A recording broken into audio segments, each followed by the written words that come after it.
yun nga mga mommies, dahil nga magre-refill ako ngayon, meron na akong i-share.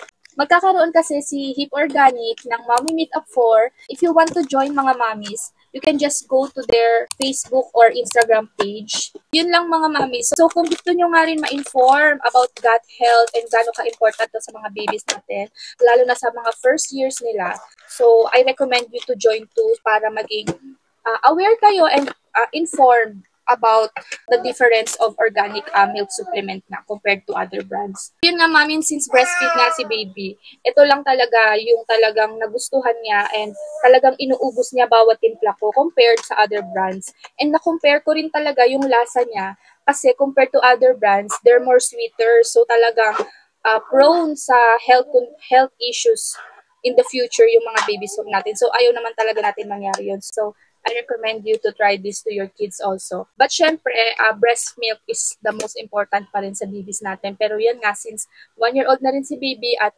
mixed feed na rin siya, ito talaga ang pinaka. So, ayan nga. So, dahil nga, 1-year-old na si baby, at ito nga rin ang trusted brand ko para sa kanya. And malapit sa breast milk. So, ayan nga, mommies. So, yun lang, mommies. See you sa Mommy Meetup 4.